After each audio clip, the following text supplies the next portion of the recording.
Welcome back, you lovely bunch. I hope you're all doing good. Thanks for tuning in again. Today, I did want to take out those big 50mm by like 700C like tyres out. And well, actually, the clearance is so tight on my frame, I want to put some like heli tape in here. And then that will protect the frame. But I just don't want to risk like ruining my frame, basically. So I'm waiting for some heli tape to turn up. I'll whack that on the frame and then the oversized tyre fun will commence. But today, we're going to answer a really important question. Well, it's not actually that important, but it's going to be a bit of fun. I've always wondered this. Can you use Zwift outside? I have no idea why I've decided I need to try and see if Zwift works outside. I mean, realistically, if you've got internet and if you've got a power meter, it should work outside. So I guess there's only one way to find out. I think the main problem will be that when I'm descending here, I might not be descending on Zwift, so it will mean that I'll have to pedal the entire time. So I'm going to pick like rolling hills on Zwift, so that'll be the jungle circuit. I'm going to find some rolling hills around here. Right, so it's going to drain the hell out of my battery. I've got my quad lock here, so we're going to pop him on. And it's definitely going to drain my battery. Okay, let's go. And right, let's see if this works. Well, it looks like we're riding on Zwift.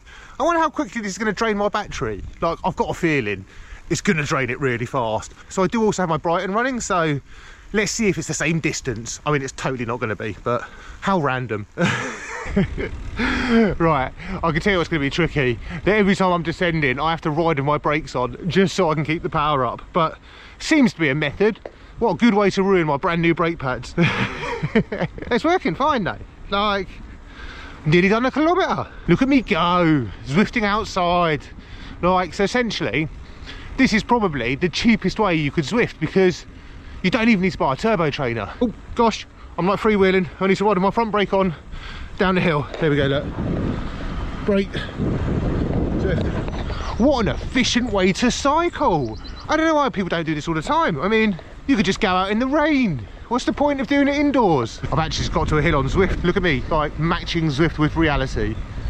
It would be good though, wouldn't it, if you could ride like out to Zwift and out to Ez at the same time. I'd like that. Is it just me? Is that weird? I want to do it.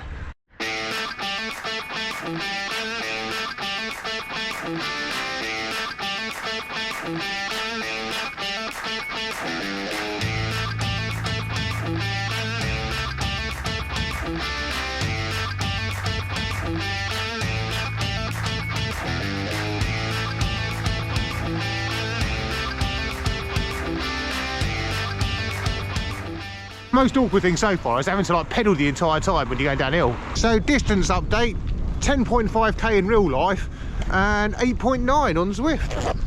So obviously hillier on Zwift. I mean, now I'm just thinking maybe I should try and join a race or a group workout. This is what vlogging's come to, right? Can't race, can't do anything. Gonna put Zwift on my bike and go and ride about outside. Genius. Because I will stop up here and show you how I've got this all working. I'll show you my setup, my power bank and all that stuff. For anyone that's interested and anyone that wants to Zwift outside, this is what you'll need. So first thing I'm using is the quad lock, so that means I can actually just chuck my phone straight up there and I can use it and see stuff. And I can't put it in because I'm on a camera. There we go, got it. I'm using an iPhone 12. I mean, you can use any phone, you know. Don't think a laptop would really be that efficient outside, but I mean, if you can like tether it to your phone, you could do it with a laptop, and that's all being powered by my Skull Candy light power bank. And this power bank, honestly, it's so awesome. I thought my battery was draining out and I just can't see because the numbers are so tiny, and it did actually say 83%. So it's either powering it or it's not letting it run out. So that's like proper awesome. To get my power meter reading, I'm using an in-peak power meter. So the in-peak power meter does my power and my cadence. So that all translates to Zwift. I've got unlimited data on my phone, so I don't need to worry about draining my data. And essentially, that's pretty much it. So power meter, that does my power and cadence. Phone plugged into the power bank and everything's mounted on the quad lock. So I put my power bank in a glove and I've like stuffed out my bar bag just to stop it rattling about. But anyway, that's how it all works, and it works very well.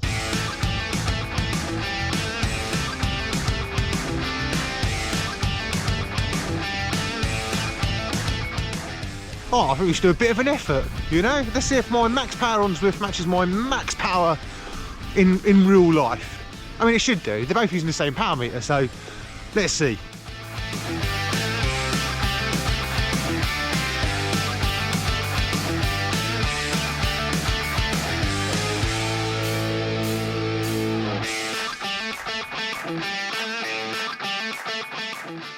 One thing, that Zwift doesn't have is CAFs, you know? You can do all these rides on Zwift, but there's no CAF there. Can't go to the CAF and get a coffee. Here, you can go to the CAF and get a coffee. It's a pleasant change from staring at my Brighton the whole time, you know? Actually gives you like something different to look at. It still gives me my power, and that's kind of all I need, and how long I've been riding. So, you know, it kind of works. Who needs a bike computer? Just use Zwift Outside. So we're only 1k ahead in real life compared to Zwift. Pretty similar, you know. Anyone that's wondering about this completely random experiment that helps no one in any way at all to do anything productive other than know something really random. But why else would you watch this channel?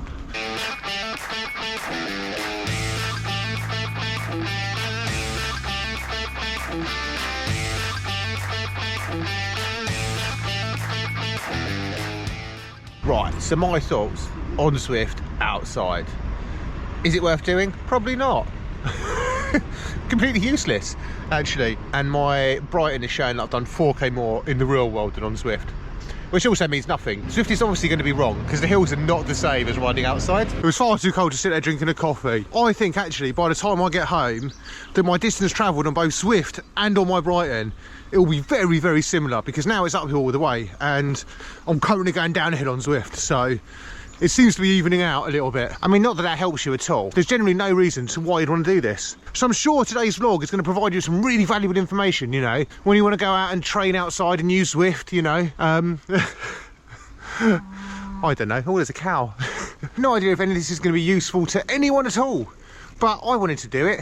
And you know what? I still want to go and ride up the same hill on Zwift as there is in real life. I wonder if it's quicker in real life or on Zwift. Always trying to answer the important questions to do with cycling. Just a bit of fun today, guys, whilst I'm waiting for my heady tape to turn up before I can go out and give these monster truck tyres a test. Fingers crossed, that'll be my next vlog. That one I'm really excited about. Not that Zwifting Outside isn't exciting, but big fat monster truck tyres on a gravel bike, that's definitely more exciting than Zwift. Or outside Zwift, or actually inside Zwift too. Do you want some random stats? So, on Zwift, I've been riding for 1 hour and 12 minutes. In the real world, I've been riding for 1 hour and 22 minutes. Zwift, I covered 23.2k, real world 24.4, Zwift altitude gain 204 meters, real world 249. So, I mean, I kept it pretty similar, right? That shows you that Zwift is like riding in the real world. Maybe that's the next one. I'll try and do the Zwift steering one and see how that goes when I'm outside. That could be a recipe for disaster. Well, I hope you guys all found this fun, interesting, insightful, and you're all going to go do the same thing. I mean, feel free not to go and do the same thing. Kind of pointless. Thanks for watching. Remember to like, comment, subscribe, and I will see you all very soon. Bye.